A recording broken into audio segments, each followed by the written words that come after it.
Good evening. Forum है इसका GS test series आरंभ टेस्ट सीरीज रहेगी एसएफजी 2026 के लिए। टेस्ट नंबर 21 आज सोल्व करेंगे जो कि बोथ बाइलिंगुअल लैंग्वेज में रहेगा। क्वेश्चन नंबर 1 देखते हैं। पर्यावरण संरक्षण एजेंसी ईपीए के अनुसार निम्नलिखित में से कौन सा सल्फर डाइऑक्साइड उत्सर्जन का सबसे बड़ा स्रोत रहेगा।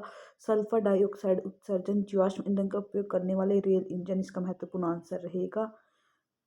ये नियम इस सिद्धांत को संदर्भित करता है कि खराब मुद्रा अच्छी मुद्रा को प्रचलन से बाहर कर देती है। अर्थशास्त्र में यह तब प्रभावी होता है जब दो मुद्राओं के बीच विनिमय दर को सरकार द्वारा एक निश्चित अनुपात में तय कर लिया जाता है जो बाजार विनिमय दर से भिन्न हो जाती है। इस प्रकार का मूल्य निर्धारण कम मूल्य वाली मुद्रा को चलन से बाहर भी कर देता है। दूसरी ओर अधिक मूल्य वाली मुद्रा चलन में तो रहती है लेकिन उसे पर्याप्त खरीदार नहीं मिल पाते हैं। उपरोक्त परिच्छेद में निम्नलिखित में से किस नियम की यहाँ चर्चा की गई है। खराब मुद्रा अच्छी मुद्रा के प्रचलन में खराब मुद्रा तो मार्केट से बाहर हो जाती है और जो अधिक मूल्य वाली मुद्रा का चलन में रहती है उसे भी पर्याप्त खरीदार नहीं मिल पाते, जिस वजह से सेज नियम का बाजार नियम इसे माना गया। ए इसका सही आंसर रहेगा। भारतीय अर्थव्यवस्था के संदर्भ में पॉजिटिव पे प्रणाली यानी पीपीएस के संदर्भ में निम्नलिखित कथनों पर विचार करेंगे। ये एक ऐसी प्रणाली है जिसके तहत सूक्ष्म लघु और मध्यम उद्यमों को सरकारी खरीद के लिए अग्रिम भुगतान दिया जाता है। इसे भारतीय राष्ट्रीय भुगतान निगम एनपीसीआई द्वारा विकसित किया गया है, जो कि दोनों बिल्कुल सही हैं। ए एंड बी इसका बोथ आर करेक्ट आंसर आएगा। फोर्थ क्वेश्चन देखते हैं। अपशिष्ट उपचार तकनीकों के संदर्भ में निम्नलिखित कथनों पर विचार करेंगे। अपशिष्ट उपचार पायरोलिसिस को भस्मीकरण की तुलना के पर्यावरणीय रूप से अधिक अनुकूल माना जाता है। भस्मीकरण के विपरीत पायरोलिसिस में ऑक्सीजन की अनुपस्थिति में अपशिष्ट का तापीय अपघटन शामिल होता है। पायरोलिसिस आमतौर पर भस्मीकरण की तुलना में उच्च तापमान पर किया जाता है, जो कि दूसरा और तीसरा कथन बिल्कुल सही है और उनमें से केवल एक कथन उसकी व्याख्या कर रहा है। क्वेश्चन नंबर 5 देखेंगे। आर्थिक सर्वेक्षण 2024-25 के अनुसार कोविड-19 महामारी के दौरान मुद्रा गुणक में गिरावट आई थी। निम्नलिखित में से कौन सा इसका प्राथमिक कारण रहेगा। मुद्रा गुणांक में गिरावट के कारण थे भारतीय रिजर्व बैंक ने बैंकों द्वारा रखे जाने वाले नकद आरक्षित अनुपात में कमी कर दी थी। इस वजह से हमारे मुद्रा गुणांक में गिरावट आ गई थी। बी ऑप्शन इसका सही रहेगा। नेक्स्ट क्वेश्चन हम 6th क्वेश्चन करेंगे जो कि रहेगा भारतीय रिजर्व बैंक के संदर्भ में निम्नलिखित कथनों पर विचार करेंगे। केंद्र सरकार को ways and mean advance of overdraft के रूप में दिए गए ऋण के संबंधित रहेगा। आकस्मिक निधि और अस्थि विकास निधि इसमें शामिल रहेगी। वाणिज्य बिलों की खरीद और डिस्काउंटिंग अनुसूचित वाणिज्य बैंकों को आरबीआई के पास जमा राशि करवानी पड़ेगी, जो कि फोर्थ हमारा सही है। और सेकंड हमारा सेकंड हमारा सही है। दो ऑप्शन इसके ओनली 2 स्टेटमेंट आर करेक्ट, इसका सही स्टेटमेंट रहेगा। नेक्स्ट हम देखेंगे। भारत में अनुसूचित वाणिज्य बैंक द्वारा रखे जाने वाले वैधानिक तरलता अनुपात के अंतर्गत निम्नलिखित में से किसकी गणना परिसंपत्ति के रूप में की जा सकेगी। 1. भारत सरकार के ट्रेजरी बिलों की अवरोध रहित निवेश। सीमांत स्थायी सुविधा के तहत तरलता सहायता प्राप्त करने के लिए रिजर्व बैंक को संपार्श्विक के रूप में दी गई सरकारी प्रतिभूति, जो भारत में अनुसूचित वाणिज्य बैंकों द्वारा रखे जाने वाले वैधानिक तरलता अनुपात यानी लिक्विडिटी रेशो को परिसंपत्ति के रूप में बैलेंस करेंगे, जो कि सीमांत स्थायी सुविधा के तहत तरलता सहायता प्रदान करने के लिए रिजर्व बैंक को संपार्श्विक रूप से दी जाएगी, उसको बोलेंगे। और जिसमें ये शामिल रहेगा, तो केवल पहला और तीसरा स्टेटमेंट यहाँ पे सही रहेगा। अब हम क्वेश्चन नंबर 8 की बात करेंगे। राज्य एक्स की राजधानी में एक विधानसभा क्षेत्र में उपचुनाव आयोजित किए गए थे। ऐसी स्थिति में आदर्श आचार संहिता एमसीसी सामान्य लागू होती है,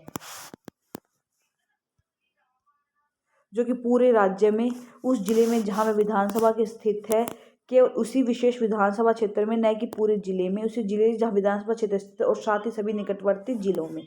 तो इसका बी ऑप्शन उस जिले में जहाँ विधानसभा क्षेत्र शामिल होते हैं वहां पर की जाती है। नेक्स्ट क्वेश्चन नंबर 9 निम्नलिखित प्रदूषक पोल्यूटेंट्स की बात करेंगे। Carbon dioxide, dichloro diphenyl, trichloroethane, nitric oxide, शाकानाशी उपयुक्त में से कितने प्राथमिक रूप से मात्रात्मक प्रदूषकों के रूप में शामिल होंगे। जिसमें कार्बन डाइऑक्साइड और नाइट्रोजन ऑक्साइड बिल्कुल शामिल रहेंगे। फर्स्ट और थर्ड इसका सही स्टेटमेंट रहेगा, जो कि बी ऑप्शन है। 10th क्वेश्चन करेंगे, भारत में किसी भी करेंसी नोट की वचन पत्र के रूप में वर्गीकृत किया जा सकता है। हाँ जी, किया जा सकता है। भारतीय रिजर्व बैंक अधिनियम 1934 के अनुसार भारतीय रिजर्व बैंक नोट के मूल्य का भुगतान करने के लिए भी उत्तरदायी है। हाँ, बैंक नोट का भुगतान करने के लिए उत्तरदायी है। कथन एक कथन दोनों एक दूसरे की सही और कथन एक कथन दो की व्याख्या भी कर रहा है। नेक्स्ट हम देखेंगे क्वेश्चन नंबर 11, जो कि रहेगा लोकसभा चुनाव के लिए नामांकन पत्र किसके द्वारा भरा जाता है। उस निर्वाचन क्षेत्र का निवासी जहां से वह चुनाव लड़ना चाहता है उस नाम से आएगा, और वो उस मतदाता सूची में शामिल भी होना चाहिए। निवेश उपकरणों के संदर्भ में निम्नलिखित कथनों पर विचार करेंगे, जहां participatory notes, American depository receipts, global depository receipts, Indian depository receipts रहेंगी। इन रिसिप्ट्स में कौन माय मिस्टेक उपरोक्त में कितने विदेशी निवेशक को भारतीय प्रतिभूति या भारतीय बाजार में निवेश करने में सक्षम बनाएंगी।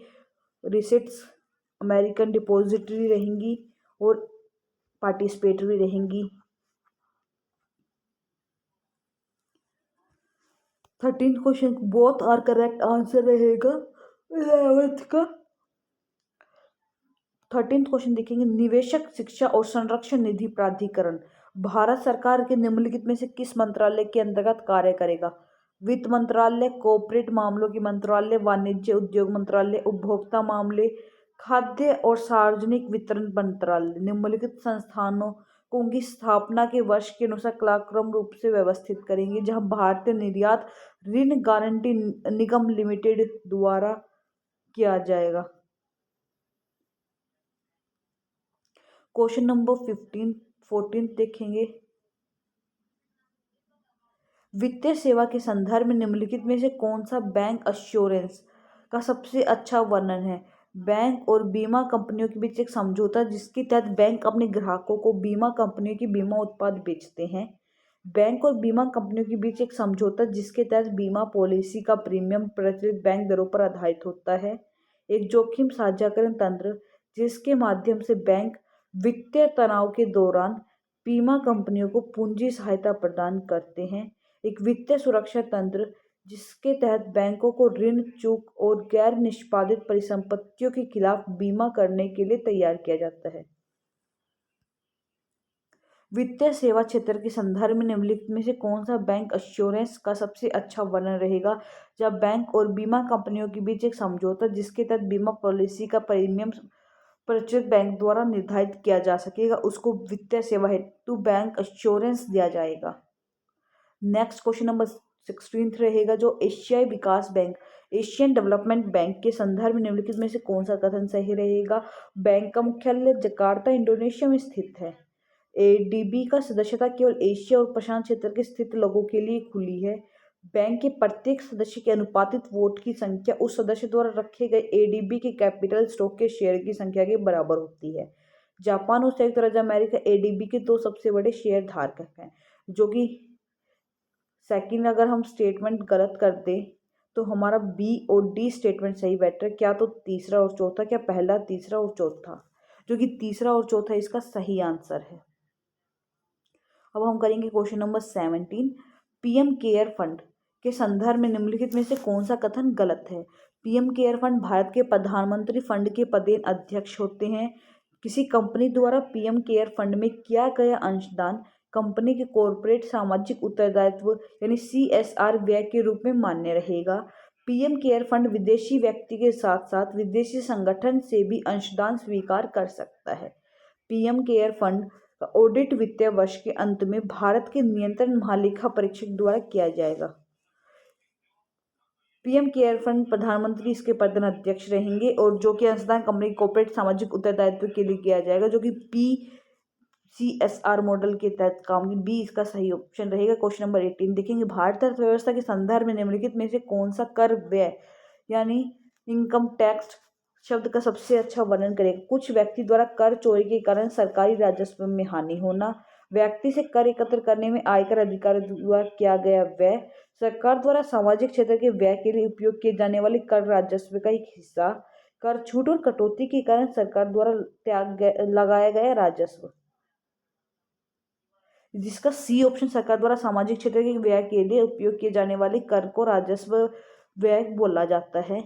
अब बात करिए 19 की। भारत में वस्तु सेवा कर यानी जीएसटी के संदर्भ में एक निजी व्यक्ति अपने निजी तौर पर उपयोग की गई कार को उसी राज्य के किसी अन्य व्यक्ति को उसके मूल्य क्रय मूल्य से कम कीमत पर बेचता है। तो उस स्थिति में निम्नलिखित में से कौन सा इसमें सही रहेगा? केवल राज्य जीएसटी लगाया जाएगा, सीजीएसटी और एसजीएसटी दोनों लगाए जाएंगे, या केवल केंद्रीय जीएसटी लगाई जाएगी, या लेन देन पर जीएसटी नहीं लगाई जाएगी? जीएसटी तो लगाई जाएगी। अपने निजी तौर पर उपयोग की गई कार को उसी राज्य के किसी अन्य व्यक्ति को क्रय मूल्य में कम खरीद पर बेच देगा तो जीएसटी लगेगी, सीजीएसटी भी लगेगी और एसजीएसटी भी लगेगी। नेक्स्ट हम बात करेंगे क्वेश्चन नंबर 20 की। ब्लैक कार्बन के संदर्भ में निम्नलिखित कथनों पर विचार करेंगे। यह बायोमास और जीवाश्म ईंधन के अपूर्ण दहन से उत्पन्न एक कालिकनुमा पदार्थ रहेगा। ब्लैक कार्बन का वैश्विक तापमान प्रभाव कार्बन डाइऑक्साइड की तुलना में कम रहेगा। ब्लैक कार्बन को अल्पकालिक जलवायु प्रदूषक के रूप में वर्गीकृत किया गया है। औद्योगिक क्षेत्र भारत में ब्लैक कार्बन उत्सर्जन में 75% से अधिक का योगदान देने वाला सबसे बड़ा उत्सर्जक रहेगा। तो कथन 1 और कथन 4 बिल्कुल सही रहेंगे। अब बात करेंगे 21वें क्वेश्चन की, जहां भारतीय रिजर्व बैंक भारत के सभी सूचीबद्ध कंपनियों को व्यावसायिक उत्तरदायित्व और स्थिरता रिपोर्ट प्रस्तुत करना अनिवार्य कर देता है। भारत में बीआरएसआर प्रस्तुत करने वाली कंपनी रिपोर्ट ऐसे खुलासे करती है जो मुख्य रूप से प्रकृति की गैर वित्तीय श्रेणी में आते हैं, जिसका ना तो 1 ना तो 2 बिल्कुल सही आंसर रहेगा। नेक्स्ट हम बात करेंगे क्वेश्चन नंबर 22 की, जो कि बात करते हैं निम्नलिखित देशों पर विचार करेंगे कि संयुक्त राज्य अमेरिका, संयुक्त अरब अमीरात, नीदरलैंड और चीन वर्ष 2024-25 में इन देशों के लिए किए गए भारतीय निर्यात के मूल्य के आधार पर, जहाँ पे हमारे पास आएगा पहला तो संयुक्त राज्य अमेरिका आएगा, फिर हमारे पास संयुक्त अरब अमीरात आएगा, फिर उसके बाद हमारा चीन आएगा और फिर उसके बाद हमारा नीदरलैंड आएगा। तो हमारा ए ऑप्शन यहाँ से बिल्कुल सही रहेगा। क्वेश्चन नंबर 23 करेंगे। भारत की विदेश व्यापार नीति के संदर्भ में अग्रिम प्राधिकरण योजना का प्राथमिक उद्देश्य क्या रहेगा? निर्यात उत्पाद में भौतिक रूप से शामिल इनपुट के शुल्क मूल्य मुक्त आयात की अनुमति देकर निर्यात को बढ़ावा दिया जाएगा। विदेशी व्यापार नीति में निर्यात उत्पाद में भौतिक रूप से शामिल इनपुट के शुल्क मुक्त आयात की अनुमति देकर निर्यात को बढ़ावा दिया जाएगा। प्रत्यक्ष नकद प्रोत्साहन के माध्यम से तैयार वस्तुओं के निर्यात को सब्सिडी दी जाएगी। घरेलू उद्योगों की सुरक्षा के लिए आयात को प्रतिबंधित किया जाएगा, जिसमें सी ऑप्शन बिल्कुल सही रहेगा। 24th क्वेश्चन है, यदि संयुक्त राज्य अमेरिका का कोई व्यक्ति भारत में क्रिकेट मैच देखने के लिए एक टिकट खरीदता है तो उस लेन देन को भारत के भुगतान संतुलन में किस श्रेणी के तर्ज रखा जाएगा, जिसे हम सेवा निर्यात आयात के रूप में देखेंगे, जिसे हम मर्चेंडाइज एक्सपोर्ट भी, व्यापारिक निर्यात भी कह सकेंगे। भारत के संदर्भ में निम्नलिखित पर विचार करेंगे, जहां इंदिरा गांधी राष्ट्रीय वृद्धावस्था पेंशन योजना, राष्ट्रीय मातृत्व लाभ योजना, अन्नपूर्णा योजना, राष्ट्रीय परिवार लाभ योजना, वर्तमान में राष्ट्रीय सामाजिक सहायता कार्यक्रम की उपरोक्त में से कितनी योजनाएं इसमें शामिल रहेंगी? 2 योजनाएं इसमें शामिल रहेंगी। निम्नलिखित कथनों पर विचार करेंगे।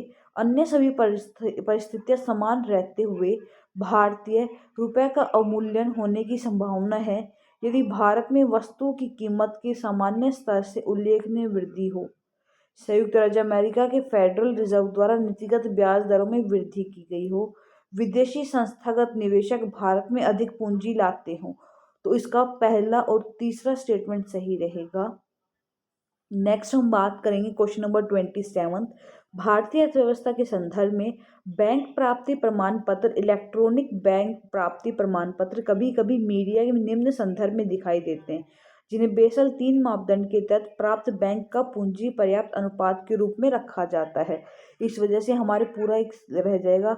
अब हम बात करेंगे क्वेश्चन नंबर 28 की, जो कि है अमेरिकी डॉलर के मूल्य में तीव्र वृद्धि से आमतौर पर वैश्विक ऋण बाजार में संकुचन होता है, जिसका प्राथमिक कारण निम्नलिखित में से कौन सा रहेगा? वैश्विक ऋण बाजार में संकुचन होने के प्राथमिक कारण रहेगा विकासशील देश आमतौर पर अमेरिकी डॉलर के बजाय स्थायी मुद्रा में भारी धन उधार ले लेते हैं, जिस वजह से मूल्यवर्धन देशों के पास ऋणों का पुनर्भुगतान महंगा हो जाता है। तो सी ऑप्शन हमारा यहाँ से बिल्कुल सही रहेगा। 29वां क्वेश्चन देखेंगे। आर्थिक सर्वेक्षण 2024-25 के अनुसार भारत की वास्तविक प्रभावी विनिमय दर यानी रियल 2023-24 के दौरान बढ़ी थी। इस वृद्धि का मुख्य कार्य क्या था? भारतीय वस्तुएं विदेशी बाजारों में अधिक प्रतिस्पर्धा में आ गई थी। भारत का समग्र व्यापार संतुलन सुधर गया था। अंतर्राष्ट्रीय मुद्रा बाजार में भारतीय रुपये का अवमूल्यन हो चुका था। अंतर्राष्ट्रीय बाजार में भारतीय वस्तुएं अपेक्षाकृत अधिक महंगी हो गई थी। भारत का समग्र व्यापार संतुलन रियल 2023-24 के मुख्य प्रभावी कारक था और अंतर्राष्ट्रीय मुद्रा बाजार में भारतीय रुपये का अवमूल्यन होना। 30 क्वेश्चन कहेंगे। विश्व व्यापार संगठन के मामले के संदर्भ में सबसे पसंदीदा राष्ट्र यानी MFN खंड में सबसे निम्नलिखित कथन में कौन सा सही रहेगा? सभी WTO सदस्यों के लिए बिना किसी अपवाद के अन्य सभी सदस्यों को MFN का दर्जा देना अनिवार्य माना जाएगा। FMN सिद्धांत WTO समझौते के तहत वस्तु और सेवा दोनों को व्यापार पर लागू मानी जाएगी। यह किसी भी देश को WTO समझौते के तहत अपने बाजार तक पहुंच प्रदान करने में अपने व्यापारिक साझेदारों के बीच भेदभाव करने में रोकेगा, जो कि ए इसका सही आंसर रहेगा। नेक्स्ट हम बात करेंगे क्वेश्चन नंबर 31 की, जो मान लीजिए कि राजस्व व्यय 80,000 करोड़ रुपए है और सरकार की राजस्व प्राप्ति 60,000 करोड़ रुपए। सरकारी बजट में 10,000 करोड़ का ऋण और 6,000 करोड़ का ब्याज भुगतान भी दर्शाया जाएगा, जिससे राजकोषीय घाटा 10,000 करोड़ करीब आ जाएगा और प्राथमिक घाटा 4,000 करोड़ के पास। निम्नलिखित में से कौन सा देश वर्तमान में विश्व में वस्त्रों का सबसे बड़ा निर्यातक रहेगा? जो कि बांग्लादेश रहेगा। अब हम बात करेंगे क्वेश्चन नंबर 33 की। भारत में कॉपीराइट संरक्षण से संबंधित नियमों के संदर्भ में निम्नलिखित कथनों की बात करेंगे। यह एक बौद्धिक संपदा अधिकार है जो संबंधित पक्ष द्वारा पंजीकरण या आवेदन न किए जाने पर भी संरक्षित होता है। अप्रकाशित साहित्यिक कृति को कॉपीराइट संरक्षण के दावे के लिए पंजीकृत नहीं किया जा सकता है। कंप्यूटर सॉफ्टवेयर और प्रोग्राम को कॉपीराइट कानून के तहत साहित्यिक कृति के रूप में पंजीकृत किया जाता है, जिसका ओनली ए ऑप्शन सही रहेगा, थर्ड ऑप्शन जिसका गलत रहेगा और सेकेंड ऑप्शन जिसका गलत रहेगा। अब हम बात करेंगे 34th क्वेश्चन की। भारत में चौथी पंचवर्षीय योजना के दौरान लागू किया गया गाडगिल सूत्र प्रमुख रूप से किस पर संबंधित था? आर्थिक विकास को बढ़ावा देने के लिए भारत में प्रत्यक्ष विदेशी निवेश को प्रोत्साहित किया गया था। लघु मध्यम उद्योगों के लिए कुछ विनिर्माण क्षेत्र का आरक्षण दिया गया था। योजना व्यय के लिए राज्यों का केंद्रीय संसाधनों हरिओम लघु एवं मध्यम उद्योगों के लिए कुछ विनिर्माण क्षेत्रों का आरक्षण किया गया था। योजना व्यय के लिए राज्यों में केंद्रीय संसाधनों का आवंटन किया गया था। विभिन्न सामाजिक क्षेत्रों को सब्सिडी का वितरण किया गया था। तो लघु एवं मध्यम उद्योगों के लिए कुछ विनिर्माण क्षेत्रों का आरक्षण रखा गया था चौथी पंचवर्षीय योजना के तहत, जो कि ए ऑप्शन हमारा यहाँ से बिल्कुल सही रहेगा। भारत की यह पंचवर्षीय योजना इंदिरा गांधी के प्रधानमंत्रित्व काल में शुरू की गई थी। इसका मुख्य उद्देश्य गरीबी हटाओ आत्मनिर्भरता प्राप्त करना नारा था। इस योजना के मुख्य डीपी धर की महत्वपूर्ण भूमिका किसी पंचवर्षीय योजना में शामिल थी, जो कि 1977 और 1975 के आसपास का है। तो उस टाइम पे हमारी चल रही थी पांचवी पंचवर्षीय योजना हमारी चल रही थी। इसके बाद हम बात करेंगे भारतीय खाद्य सुरक्षा एवं मानक प्राधिकरण के संदर्भ में निम्नलिखित कथनों पर विचार करेंगे। यह एक वैधानिक निकाय है। यह केंद्रीय उपभोक्ता मामले, खाद्य व सार्वजनिक वितरण मंत्रालय के प्रशासनिक नियंत्रण में कार्य करता है, जो कि दूसरा इसका सही स्टेटमेंट है। यह भारत में कृषि उत्पादकों के लिए एग्रीमार्क प्रदान करते भी बिल्कुल सही बात है। यह भारत में न्यूट्रास्यूटिकल प्रोबायोटिक्स के विनिमय के लिए जिम्मेदार है। ये भी बिल्कुल सही बात है। तो हमारा सेकंड, थर्ड और फोर्थ ऑप्शन यहाँ से बिल्कुल सही हो जाएगा। अब हम बात करेंगे 37वें क्वेश्चन की। आर्थिक मंदी के दौरान भारत में एक प्रमुख ऑटोमोबाइल निर्माण कंपनी को ऑटोमोबाइल की उपभोक्ता मांग में कमी के कारण वाहन बिक्री में भारी गिरावट का सामना करना पड़ता है। परिणाम स्वरूप कंपनी उत्पादन कम कर देती है और लगभग 2000 श्रमिकों को नौकरी से निकाल देती है, जबकि श्रमिकों के पास आवश्यक कौशल है और वे प्रचलित वेतन दरों पर काम करने की इच्छुक भी हैं। उपरोक्त स्थिति में निम्नलिखित में से किस प्रकार की बेरोजगारी का सबसे अच्छा वर्णन किया जाएगा, जिसे हम घर्षण या चक्रीय बेरोजगारी के रूप में मानना जाएगा।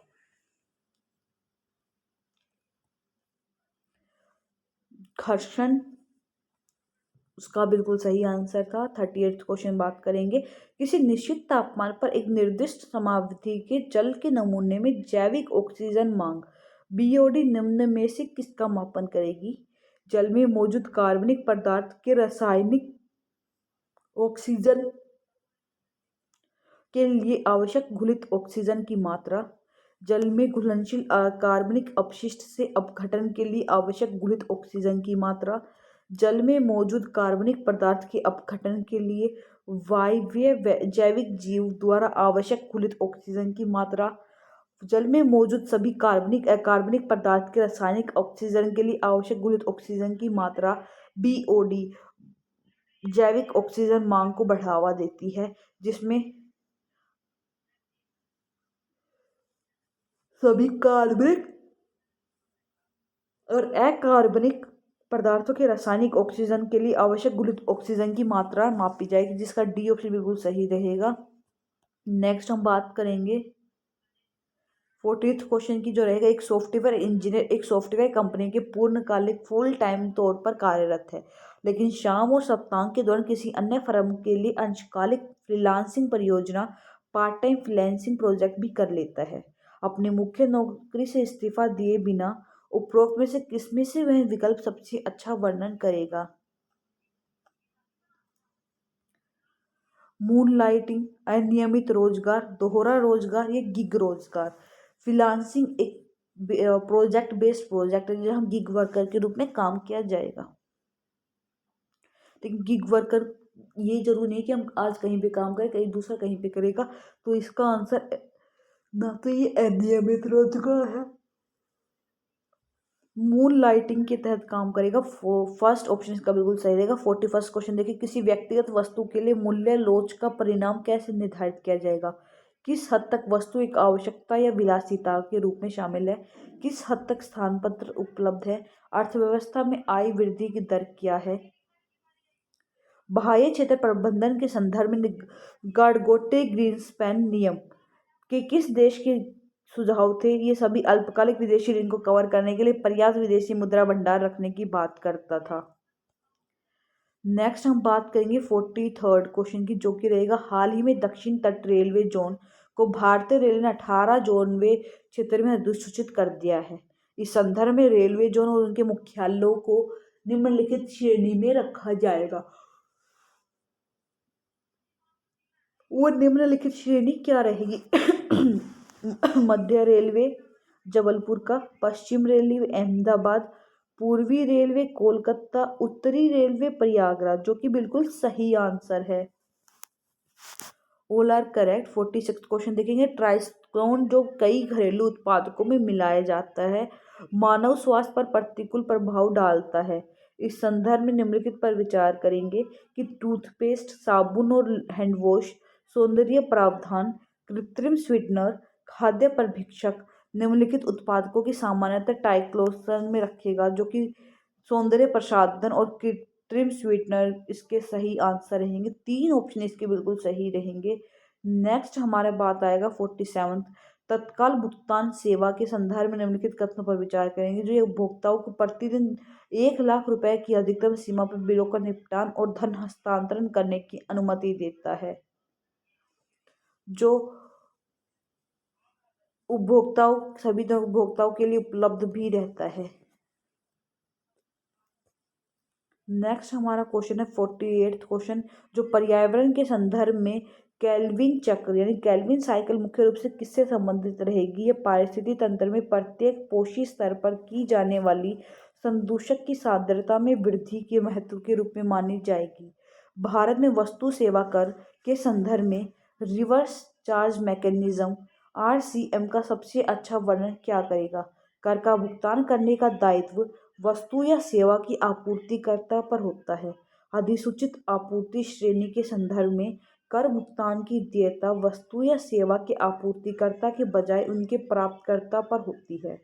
कर का भुगतान करने का दायित्व वस्तु या सेवा के आपूर्तिकर्ता पर तो होता है, लेकिन आपूर्तिकर्ता गंतव्य राज्य के बजाय वस्तु या सेवा के मूल राज्य को कर का भुगतान करना पड़ता है।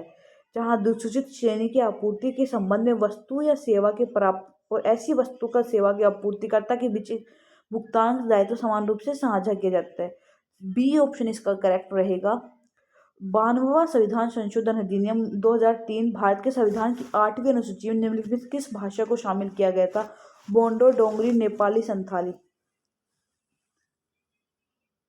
जो कि संथाली भाषा थी और डोगरी भाषा थी और कोंकणी अलग थी। इसके बाद आज हम करेंगे मास्टर करंट अफेयर सीरीज, जहां हम करेंगे मोस्ट इम्पोर्टेंट PYQs और उनके सोर्सेज दिखाएंगे कि इनके सोर्सेज कहाँ से कैसे आ रहे हैं क्वेश्चंस। क्वेश्चन नंबर 1 रहेगा, India has joined the mineral security partnership as a member. India is a resource-rich country in all the 30 critical minerals that has identified. The Parliament in 2023 has amended the Mines and Minerals Development and Regulation Act 1957. It's empower the central government to exclusively auction mining lease and composite license for certain critical minerals. Which of the statement given above the correct? Statement 1 and 2, statement 2nd and 3rd, first and third, first, second and third. Which one is correct? Take a glance at the topic. News, mineral security finance network India join कर रहा है।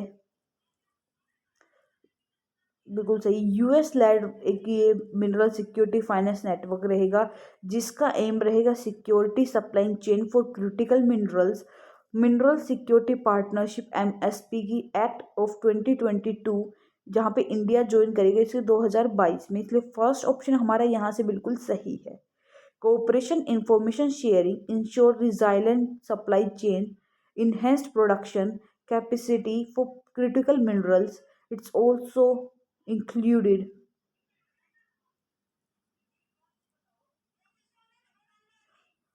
Third is minerals, cobalt, nickel, lithium, and 17 rare earth elements are come under the rare critical earth elements. 14 countries and the EU and USA organization, Australia, Canada, Estonia, Finland, Germany, India, Italy, Japan, Republic of Korea, Norway, Sweden, and United Kingdom also included developed finance institutions and export credit agency to invest it and scale up their mineral productions. जहाँ पे Europe and Indian Pacific cooperation symmetrically इसमें काम करेंगे finance के लिए। तो India has join the mineral security partnership as a member. It's और correct. India has resource rich country in all the 30 critical minerals is that identified. 17 rare earth animals की prioritize करने के लिए किया गया, तो 30 नहीं आएगा। सेकंड स्टेटमेंट यहाँ से रॉन्ग रहेगा। The parliament in 2023 has amend the mines minerals developing regulation act 1957. Empower the central government to exclusively auction and lease the composite license for certain critical minerals. The first and third options are correct under these statements. Next करेंगे हम question second. Consider the following statement. Article 6 of the Paris Agreement on Climate Change is frequently discussed in global discussion on sustainable development and climate change. Article 6 of the Paris Agreement on Climate Change set out the principle of carbon markets. Article number 6 of the Paris Agreement on Climate Change intend to promote inter-country non-market strategy to reach their climate targets. Which one statement is are correct above. उससे पहले हम carbon market compliance market देखेंगे, जहां पर carbon allowance रहेगी based on emissions.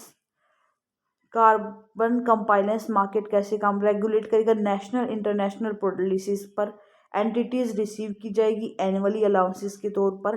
Companies credit limit must purchase additional permits. Voluntary market रहेगा, involve corporation and individual buying carbon credit. Credit gathered through activists reduce atmosphere. So both first statement, Paris Agreement on climate change set out the principle of carbon market is correct, and second statement is also correct because यहाँ हम देखेंगे article number 6 lays mechanism of carbon market. Its particulate matter considered in air. 6. India Japan Joint Carbon Credit Mechanism Agreement JCM under 6 article number 6 के तहत Paris agreement के तहत किया गया था, जो internationally in transferred mitigation outcome रहेगा, official carbon credit पे काम करेगा। बाइलेटरल कार्बन ट्रेडिंग मैकेनिज्म इसमें हेल्प करेगा। Rules under article 6.2 and article 6.3 are finalise in COP number 29। Articulate करेगा प्राइवेट और पब्लिक पार्टनरशिप को, जो कि कार्बन क्रेडिट सर्टिफाई किए जाएंगे under article 6।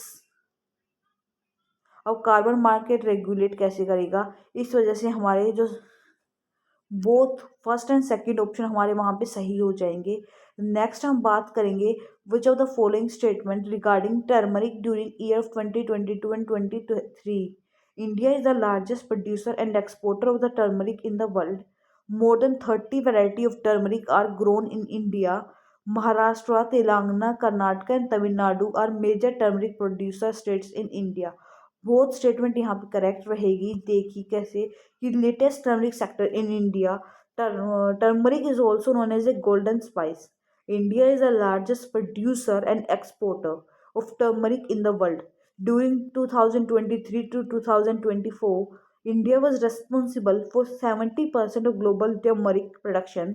There are 30 varieties of turmeric production in India, and producing areas are Maharashtra, Telangana, Karnataka and Tamil Nadu. इसे हम spice mission पर भी देख लेते हैं एक बार अपनी निगाहें। In spiced scheme union ministry of commerce and industry approve करेगी, जहां sustainability of the spice sector पर प्रोग्रेसिव, इनोवेटिव और कोलैबोरेटिव इंटरवेंशन काम करेगा, जो स्पाइस्ड मिशन के तहत काम आएगा। एम रहेगा जिसका expand the area under cardamom, increase productivity of cardamom small and large area, and promote export capacity building and skill development. it trade promotion technology research capacity build up करनी है। और अब स्पाइस बोर्ड ऑफ इंडिया, जो कि एक statutory body है, 1987 में constitute किया गया था। लोकेशन कोची केरल में है। Ministry of commerce and industry इसकी नोडल एजेंसी रहेगी। Role autonomous body for export production of 52 schedule spices and the developed of cardamom codex committee के तहत आएगा। India the largest producer and consumer and exporter of spices like chili, cumin, turmeric, ginger and coriander। Next हम spices के बाद बात करेंगे respect of BIMSTEC. BIMSTEC is a regional organisation consist of 7 member states till January 2025। It came into existence with the signing the Dhaka Declaration 1999। Bangladesh, India, Sri Lanka, Thailand and Nepal are founding member states of BIMSTEC। In BIMSTEC, the sector of tourism is being led by India।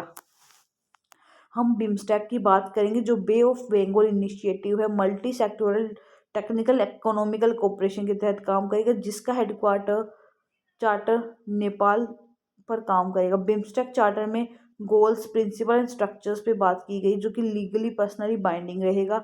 BIMSTEC 1997 Bangkok में declaration किया गया था। 7 member Bangladesh, Bhutan, Sri Lanka, Nepal, Thailand and Myanmar.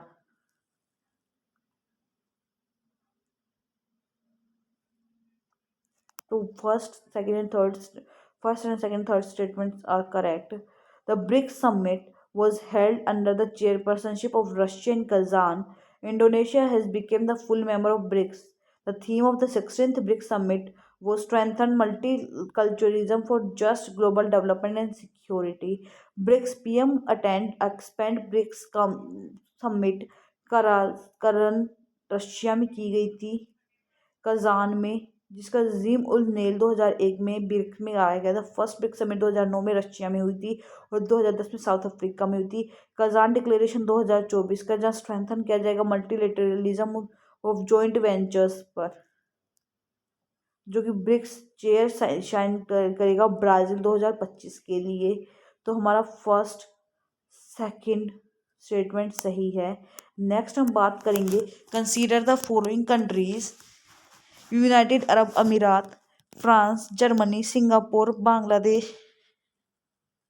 How many countries among the above are there India's where the international merchant payments are accepted under UPI? Only 2 countries accepted UPI: Bhutan, France, Mauritius, Nepal, Singapore, Sri Lanka, UAE. Countries accepting RuPay it is Bhutan, Nepal, Mauritius, Singapore and UAE. And UPI accept करेगा Bhutan, France, Mauritius. तो 4 Asian countries, Malaysia, Philippine, Singapore, Thailand, जहाँ पे UPI potentially use किया जाएगा, जिसे expected 2026 के लिए कर चुके हैं। Which organization has enact nature restoration law to tackle climate change and biodiversity loss. Nature reservation plan EU approve करेगा, एम करेगा long term recovery of nature, EU land and sea areas को लेकर। See to recover least 20% of EU land and sea areas by 2030। It's organization of European Union biodiversity laws पर काम करेगा। Next हम बात करेंगे, बोत्सवाना में डायमंड है, चिले में लिथियम है, इंडोनेशिया में निकल है। ये मैं आपको ज्योग्राफी ट्रेंड एनालाइज करवाई थी, वहाँ पे बता के आई थी, तो वही ऑप्शन है। नेक्स्ट हम बात करेंगे स्पेस मिशन की, जो कि Axiom 4 SpaDeX Gaganyaan. Which of the how many of the space missions give above encourage and support microgravity research? These are space docking experiment SpaDeX के तहत आएगा, जहां इसरो सक्सेसफुली कंप्लीट करेगा docking operation of the SpaDeX mission on January 16, 2025. India became the 4th country to demonstrate autonomous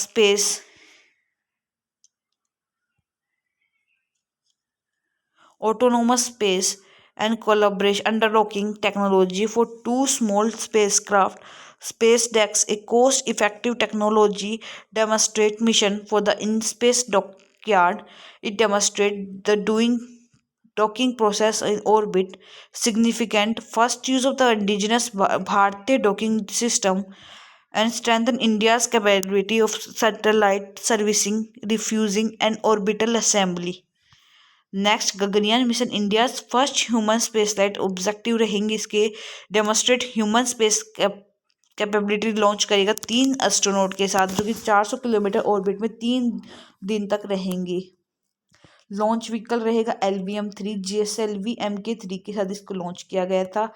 crew model रहेगा astronaut की equip with environmental control को देखते हुए, और स्पेस डेक्स एक कोस्ट इफेक्टिव टेक्नोलॉजी पे काम करेगा, जो PSLV C60 और PSLV C61 पे काम कर रहा है। और IM पेलोड रहेंगे क्रॉप, जो सक्सेसफुली जर्मिनेट किया जाएगा क्रोपी सीड को माइक्रोग्रेविटी एडवांस करेगा स्पेस एग्रीकल्चर रिसर्च के साथ।